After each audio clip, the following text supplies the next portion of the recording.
విశాఖలో మరో data centre ఏర్పాటు. 1,00,000 కోట్ల రూపాయల పెట్టుబడితో టీసీఎస్ ప్రతిపాదన. త్వరలో అధికారిక ప్రకటనకు అవకాశం. ఆంధ్రప్రదేశ్ ఐటీ రంగానికి మరొక మంచి వార్త. ప్రముఖ సాఫ్ట్వేర్ సంస్థ టాటా కన్సల్టెన్సీ సర్వీస్ టీసీఎస్ విశాఖపట్నంలో భారీ స్థాయిలో డేటా సెంటర్ ఏర్పాటు చేయాలని ప్రతిపాదించింది. ఈ ప్రాజెక్ట్ కోసం సుమారు 1,00,000 కోట్ల రూపాయల పెట్టుబడి చేయనున్నట్లు సమాచారం. ఇప్పటికే టీసీఎస్ ప్రతినిధులు రాష్ట్ర ప్రభుత్వ ఉన్నతాధికారులతో చర్చలు జరుపుతున్నట్లు తెలుస్తోంది. వచ్చే నెలల్లో ఈ ప్రాజెక్టుకు సంబంధించిన అధికారిక ప్రకటన వెలువడే అవకాశం ఉంది. విశాఖపట్నం తీర ప్రాంతం వాతావరణం మరియు సాంకేతిక మౌలిక సదుపాయాలు అనుకూలంగా ఉండడంతో టీసీఎస్ ఈ ప్రాంతాన్ని ఎంచుకున్నట్లు సమాచారం. ఈ డేటా సెంటర్ ఏర్పాటు పూర్తయితే విశాఖ దక్షిణ భారతదేశంలో కీలక ఐటీ హబ్గా మారనుంది. రాష్ట్ర ఐటీ శాఖ అధికారులు తెలిపారు. టీసీఎస్ ప్రతినిధులు ప్రాజెక్ట్ కోసం అవసరమైన భూమి, విద్యుత్ మరియు ఇంటర్నెట్ కనెక్టివిటీ అంశాలను పరిశీలించారు. ప్రభుత్వం పూర్తి సహకారం అందించడానికి సిద్ధంగా ఉందని చెప్పారు. ఈ డేటా సెంటర్ ప్రారంభమైతే ప్రత్యక్షంగా వేలాది మందికి ఉద్యోగాలు లభించనున్నాయి. పరోక్షంగా స్థానిక సేవా రంగం, నిర్మాణ రంగం, విద్యుత్ సరఫరా వంటి విభాగాలకు కూడా ప్రయోజనం కలగనుంది. విశాఖలో ఇప్పటికే పలు ఐటీ సంస్థలు కార్యకలాపాలు నిర్వహిస్తున్నాయి. ఇప్పుడు టీసీఎస్ డేటా సెంటర్ వస్తే ఆ ప్రాంతంలో పెట్టుబడుల ప్రవాహం మరింత పెరిగే అవకాశం ఉందని నిపుణులు అభిప్రాయపడుతున్నారు. ఐటీ నిపుణులు చెబుతున్నారు, విశాఖకు ఉన్న వాతావరణం, పోర్ట్ సౌకర్యాలు, టెక్నాలజీ, ఇన్ఫ్రాస్ట్రక్చర్ ఇవన్నీ డేటా సెంటర్లకు చాలా అనుకూలం. టీసీఎస్ వంటి సంస్థ రావడం ద్వారా అంతర్జాతీయ స్థాయిలో ఆంధ్రప్రదేశ్ ప్రతిష్ట పెరుగుతుందని అన్నారు. టీసీఎస్ ప్రతినిధులు తమ ప్రణాళికలను త్వరలో అధికారికంగా వెల్లడించనున్నారు. ఈ ప్రాజెక్ట్ కోసం విశాఖ సమీపంలో సుమారు 200 ఎకరాల భూమి అవసరమవుతుందని సమాచారం. రాష్ట్ర ప్రభుత్వం ఇప్పటికే సదుపాయాల సమీక్షను ప్రారంభించింది. రాష్ట్ర ఐటీ మంత్రి మాట్లాడుతూ, విశాఖను సాంకేతిక కేంద్రంగా అభివృద్ధి చేయడం మా లక్ష్యం. టీసీఎస్ వంటి ప్రముఖ సంస్థలతో భాగస్వామ్యం ద్వారా యువతకు కొత్త అవకాశాలు అందిస్తామని తెలిపారు. మొత్తం మీద టీసీఎస్ ప్రతిపాదన ఈ భారీ data centre project Andhra Pradesh IT రంగానికి మలుపు తిప్పే ప్రాజెక్టుగా భావిస్తున్నారు. అధికారిక ప్రకటన వెలువడిన తరువాత విశాఖలో ఐటీ రంగం మరింత చురుకుగా మారే అవకాశం ఉంది. టీసీఎస్ పెట్టుబడి వల్ల ఉద్యోగాలు, ఆర్థిక వృద్ధి రెండూ వేగంగా పెరుగుతాయని అంచనా.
బనకచెర్ల ప్రాజెక్టుపై తెలంగాణ అభిప్రాయాలను పరిగణలోకి తీసుకుంటామని కేంద్రం. సీఎం రేవంత్ రెడ్డికి జలశక్తి మంత్రి పటేల్ లేఖ. తెలంగాణ ప్రభుత్వ అభ్యర్థనపై బనకచెర్ల ప్రాజెక్టు విషయంలో కేంద్రం స్పందించింది. తెలంగాణ రాష్ట్రం తెలిపిన ఆందోళనలు, సూచనలను పరిశీలనలోకి తీసుకుంటామని కేంద్ర జలశక్తి శాఖ మంత్రి గజేంద్ర సింగ్ పటేల్ స్పష్టం చేశారు. ఈ మేరకు ఆయన తెలంగాణ ముఖ్యమంత్రి రేవంత్ రెడ్డికి లేఖ రాశారు. బనకచెర్ల ప్రాజెక్టుపై తెలంగాణ ప్రభుత్వం వ్యక్తపరిచిన అభిప్రాయాలను గౌరవిస్తామని, వాటిని సవివరంగా పరిశీలిస్తామని లేఖలో తెలిపారు. తెలంగాణ ప్రభుత్వం ఇటీవల ప్రాజెక్టుకు నిర్మాణంపై నీటి వాటా, న్యాయపర అంశాలు మరియు ఇంటర్ స్టేట్ ఒప్పందాల ఉల్లంఘన గురించి కేంద్రానికి నివేదిక పంపింది. దీనిపై కేంద్రం స్పందిస్తూ రాష్ట్రాల మధ్య నీటి వినియోగంపై ఉన్న ఒప్పందాలను పరిశీలించి నిర్ణయం తీసుకుంటామని పేర్కొంది. జలశక్తి మంత్రి పటేల్ లేఖలో చెప్పారు. బనకచెర్ల ప్రాజెక్టు విషయంలో తెలంగాణ ఇచ్చిన వివరాలు, సాంకేతిక వివరాలు, న్యాయ అంశాలను కేంద్ర స్థాయిలో సమీక్షిస్తాం. అన్ని రాష్ట్రాలకు సమాన న్యాయం చేయడం మా విధానం అని అన్నారు. ఈ లేఖ నేపథ్యంలో తెలంగాణ ప్రభుత్వం సంతృప్తి వ్యక్తం చేసింది. సీఎం రేవంత్ రెడ్డి మాట్లాడుతూ కేంద్రం స్పందించడం సంతోషకరం. తెలంగాణ హక్కులు కాపాడడంలో ఎలాంటి రాజీ ఉండదని స్పష్టం చేశారు. అలాగే రాష్ట్ర జలవనరుల శాఖ అధికారులు తెలిపారు. బనకచెర్ల ప్రాజెక్టు కింద నదీ జలాలను అనుమతి లేకుండా మళ్లిస్తే రాష్ట్రానికి నష్టం కలుగుతుందని, అందుకే అంశాన్ని కేంద్రం దృష్టికి తీసుకెళ్లామని చెప్పారు. నిపుణులు చెబుతున్నారు, నీటి ప్రాజెక్టుల విషయంలో రాష్ట్రాల మధ్య సమన్వయం అవసరం. కేంద్రం నిష్పక్షపాత నిర్ణయం తీసుకుంటే ఇరు రాష్ట్రాలకు ప్రయోజనం కలుగుతుందని అన్నారు. రాష్ట్ర ప్రజాప్రతినిధులు కూడా కేంద్ర నిర్ణయాన్ని స్వాగతించారు. తెలంగాణ అభిప్రాయాలను పరిగణలోకి తీసుకోవడం సానుకూల పరిణామం అని వారు అన్నారు. ఇదిలాగుండగా కేంద్ర జలశక్తి శాఖ సాంకేతిక బృందం త్వరలో బనకచెర్ల ప్రాజెక్టు స్థలాన్ని సందర్శించనున్నట్లు సమాచారం. ప్రాజెక్టు నిర్మాణ ప్రగతిని, నీటి పంపిణీ విధానాన్ని వారు పరిశీలించనున్నారు. మొత్తం మీద బనకచెర్ల ప్రాజెక్టుపై తెలంగాణ వాదనలను కేంద్రం సీరియస్ గా తీసుకోవడం నీటి వివాద పరిష్కారానికి దారితీసే మొదటి అడుగుగా నిపుణులు అభిప్రాయపడుతున్నారు. కేంద్ర జలశక్తి శాఖ స్పందనతో తెలంగాణకు ఊరట లభించింది. రాబోయే వారాల్లో ఈ అంశంపై స్పష్టమైన నిర్ణయం వెలువడే అవకాశం ఉంది.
బీసీ రిజర్వేషన్లపై సుప్రీంకోర్టుకు వెళ్లే ఆలోచనలో తెలంగాణ ప్రభుత్వం. ప్రత్యేక పిటిషన్ దాఖలు చేసేందుకు సన్నాహాలు. తెలంగాణలో బీసీ రిజర్వేషన్ల అంశం మరోసారి ప్రధాన చర్చగా మారింది. రాష్ట్ర ప్రభుత్వం ఈ విషయంలో సుప్రీంకోర్టును ఆశ్రయించే యోచనలో ఉంది. తెలంగాణలో బీసీ వర్గాల కోసం రిజర్వేషన్ శాతం పెంచాలని తీసుకున్న ప్రభుత్వ నిర్ణయం హైకోర్టులో సవాళ్లను ఎదుర్కొనడంతో ఇప్పుడు రాష్ట్రం ప్రత్యేక పిటిషన్ దాఖలు చేసేందుకు సన్నాహాలు ప్రారంభించింది. తెలంగాణ ప్రభుత్వం తెలిపిన వివరాల ప్రకారం సమాజ అభివృద్ధి, వెనుకబడిన వర్గాల ప్రగతి కోసం రిజర్వేషన్ శాతం పెంచడం అవసరమని న్యాయపరంగా నిరూపించేందుకు సాక్షులు సిద్ధం చేస్తోంది.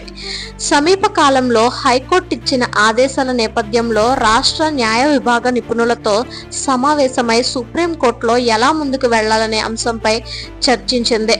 ప్రత్యేక పిటిషన్ దాఖలు చేసే దిశగా చట్ట ప్రక్రియ కొనసాగుతోంది. రాష్ట్ర బీసీ సంక్షేమ శాఖ అధికారులు తెలిపారు, బీసీలకు తగిన ప్రాతినిధ్యం కల్పించడం ప్రభుత్వ ప్రధాన బాధ్యత. అందుకే అన్ని న్యాయ మార్గాలను అనుసరిస్తున్నామని అన్నారు. ముఖ్యమంత్రి రేవంత్ రెడ్డి నేతృత్వంలో మంత్రివర్గం కూడా ఈ అంశంపై సమీక్ష సమావేశం నిర్వహించింది. రిజర్వేషన్లు పెంచడం వలన విద్యా ఉద్యోగాల్లో బీసీ వర్గాలకు న్యాయం జరుగుతుందని ప్రభుత్వం అభిప్రాయపడింది. తెలంగాణ ప్రభుత్వం ఇప్పటికే న్యాయ సలహాదారులతో సంప్రదింపులు జరిపి సుప్రీంకోర్టులో సమర్పించబోయే పిటిషన్ ముసాయిదా సిద్ధం చేయించింది. త్వరలో దాన్ని అధికారికంగా ఢిల్లీ సుప్రీంకోర్టులో దాఖలు చేసే అవకాశం ఉంది. బీసీ సంఘాలు ఈ నిర్ణయాన్ని స్వాగతించాయి. ప్రభుత్వం సుప్రీంకోర్టుకు వెళ్లడం సరైన నిర్ణయం, బీసీ వర్గాల హక్కుల కోసం ఇది అవసరం అని తెలిపారు.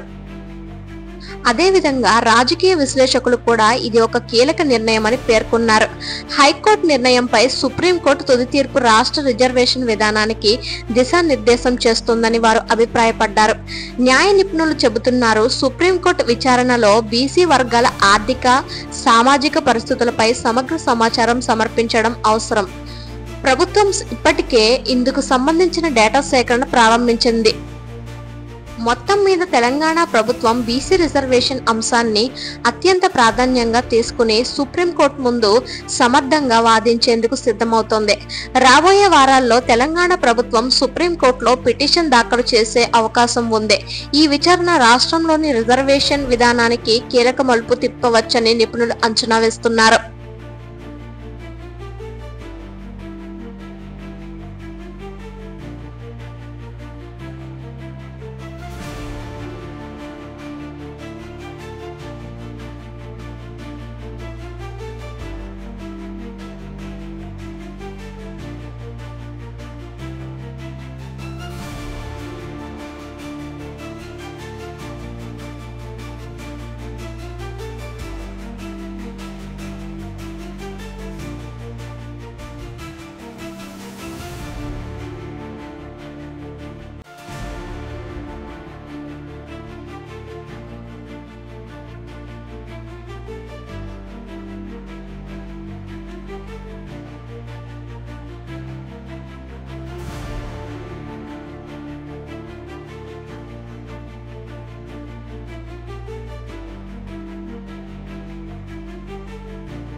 ప్రధాని మోదీ చేతుల మీదుగా ధనధాన్యాల వ్యవసాయ యోజనకు శ్రీకారం.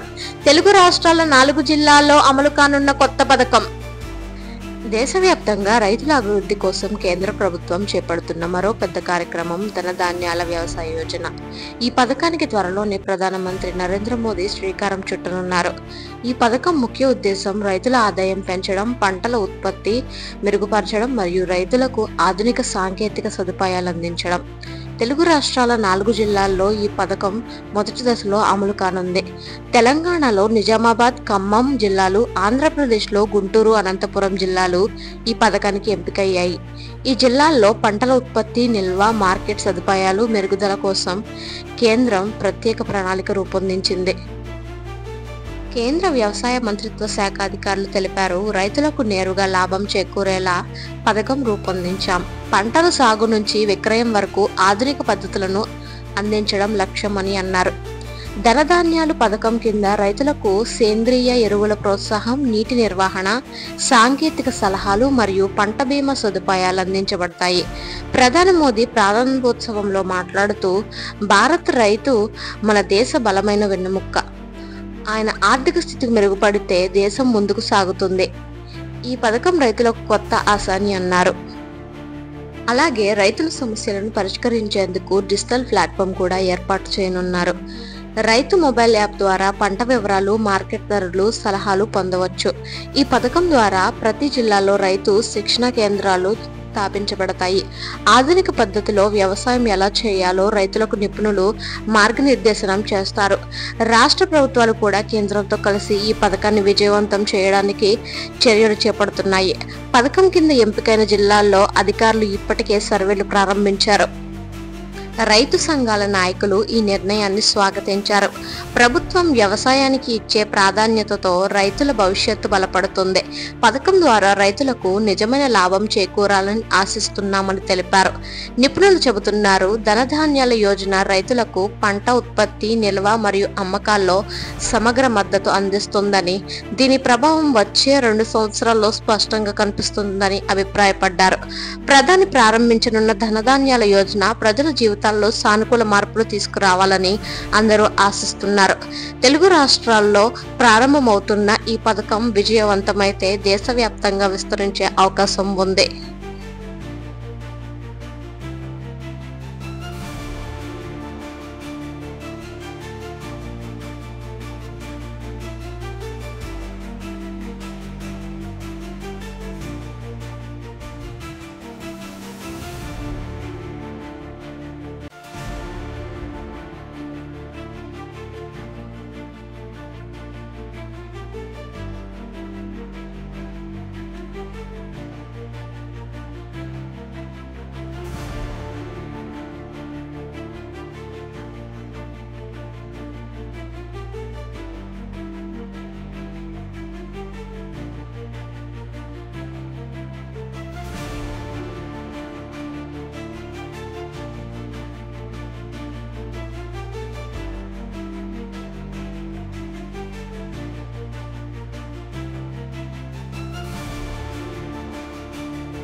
లకు కొంత ఉపశమనం దొరికింది.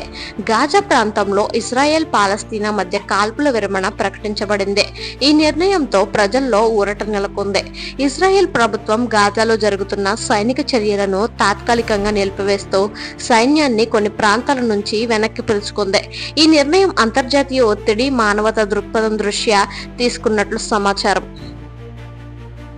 ఇజ్రాయెల్ ప్రధానమంత్రి కార్యాలయం విడుదల చేసిన ప్రకటనలో కాల్పుల విరమణతో సహాయక చర్యలు వేగంగా సాగుతాయి, నిరపరాధ ప్రజలకు మద్దతు ఇవ్వడమే మా ప్రాధాన్యం అని తెలిపింది. ఈ నిర్ణయంతో పాలస్తీనా ప్రజలు స్వస్థలాలకు తిరిగి వెళ్లడం ప్రారంభించారు. శరణార్థ శిబిరాల్లో నెలల తరబడి ఉన్న వేల కుటుంబాలు ఇప్పుడు తమ ఇళ్లకు చేరుకుంటున్నాయి. గాజాలో కాల్పులు నిలిపిన వెంటనే ఆహారం, ఔషధాలు, వైద్య సిబ్బంది వంటి అవసరమైన సహాయం ప్రవేశించడం ప్రారంభమైంది. అంతర్జాతీయ మానవ హక్కుల సంస్థలు ఈ పరిణామాన్ని స్వాగతించాయి. ఐక్యరాజ్య సమితి ప్రతినిధి మాట్లాడుతూ, గాజా ప్రజలకు ఈ విరమణ ఆశాజనక పరిణామం, శాంతి చర్చలకు ఇది ప్రారంభ దశ కావాలి అని అన్నారు. అదే సమయంలో ఇజ్రాయెల్ సైన్యం తెలిపింది, భద్రతా పరిస్థితిని కంట్రోల్లో ఉంచుతూనే కాల్పుల విరమణ కొనసాగుతుంది. హమాస్ మిలిటెంట్స్ దాడులు జరిగితే కఠిన చర్యలు తీసుకుంటామని హెచ్చరించింది. గాజాలో యుద్ధం కారణంగా భారీ ప్రాణ నష్టం జరిగింది. వేల కుటుంబాలు నివాసాలను కోల్పోయాయి. ఆసుపత్రులు, పాఠశాలలు, విద్యుత్ కేంద్రాలు ధ్వంసమయ్యాయి. ఇప్పుడు కాల్పుల విరమణతో పునర్నిర్మాణ పనులు ప్రారంభమయ్యే అవకాశం ఉంది. పాలస్తీనా నాయకులు కూడా ఇజ్రాయెల్ నిర్ణయాన్ని స్వాగతించారు. ఇది మొదటి అడుగు మాత్రమే. శాశ్వత శాంతి కోసం రెండు దేశాలు చర్చలు జరపాలని వారు అన్నారు. మానవ హక్కుల సంస్థలు ఇరుపక్షాలను శాంతి దిశగా అడుగులు వేయాలని కోరారు. నిపుణులు చెబుతున్నారు, ఈ విరమణ స్థిరంగా కొనసాగితే గాజా ప్రాంతంలో ఆర్థిక, సామాజిక పునరుద్ధీకరణకు మార్గం సగమవుతుందని అన్నారు.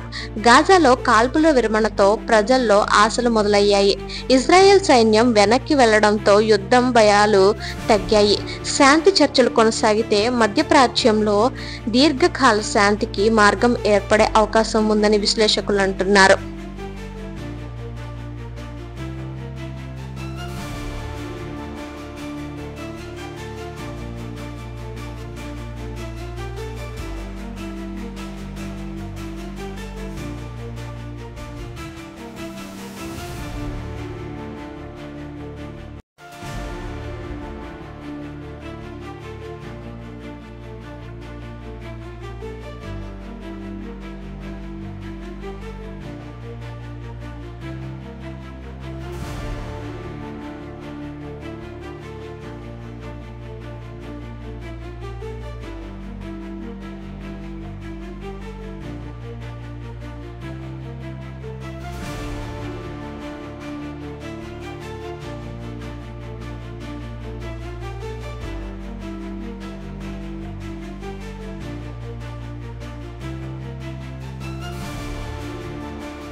రాజస్థాన్ నుంచి డ్రగ్స్ సరఫరా చేస్తున్న ఇద్దరు యువకులను అరెస్ట్ చేసిన మల్కరాజ్ గిరి రిసార్ట్ పోలీసులు. హైదరాబాద్ లో మరోసారి మాదక ద్రవ్యాల సరఫరా రాకెట్ బయటపడింది. రాజస్థాన్ నుంచి నిషేధిత మాదక ద్రవ్యాలను సరఫరా చేస్తున్న ఇద్దరు వ్యక్తులను పోలీసులు అరెస్ట్ చేశారు. మల్కరాజ్ గిరి రిసార్ట్ పోలీసులు రూపంలో కొరియర్ ద్వారా తెప్పించి నగరంలోని పలు ప్రాంతాలకు పంపేవారని విచారణలో బయటపడింది. మల్కరాజ్ గిరి రిసార్ట్ ఇన్ఛార్జ్ మాట్లాడుతూ, హైదరాబాద్ లో డ్రగ్స్ సరఫరా రాకెట్ ను పూర్తిగా నిర్మూలించేందుకు ప్రత్యేక బృందాలు ఏర్పాటు చేశాం. మాదక ద్రవ్యాలు వ్యాపారంలో పాల్గొన్న ఎవరిని వదిలిపెట్టమని హెచ్చరించారు. పట్టుబడిన ఇద్దరు నిందితులపై ఎన్డీపీఎస్ చట్టం కింద కేసు నమోదు చేశారు. వీరిని రిమాండ్కు పంపి మరిన్ని వివరాల కోసం విచారణ కొనసాగిస్తున్నట్లు అధికారులు తెలిపారు. పోలీసులు ఇంకా వివరించారు. ఈ నిందితులు నగరంలోని పలు కాలేజీలు, క్లబ్లు, యువజన సమూహాలను లేకుండా ఉండేందుకు అవగాహన కార్యక్రమాలు మరింతగా పెంచాలని అన్నారు. పోలీసులు మాత్రమే కాదు, కుటుంబాలు కూడా జాగ్రత్తగా ఉండాలని అన్నారు. పోలీసులు ప్రజలకు విజ్ఞప్తి చేశారు. ఎవరికైనా మాదక ద్రవ్యాలపై సమాచారం తెలిసిన వెంటనే 100 నంబర్కు లేదా సాట్ పోలీసులకు తెలియజేయాలని తెలిపారు. మాదక ద్రవ్యాల వ్యాపారంపై పోలీసులు చేపట్టిన ఈ ఆపరేషన్ తో మరో పెద్ద రాకెట్ కూలిపోయింది. ఇలాంటి చర్యలు కొనసాగితే నగరంలో డ్రగ్ మాఫియా కార్యకలాపాలకు అడ్డుపడుతుందని అధికారులు నమ్ముతున్నారు.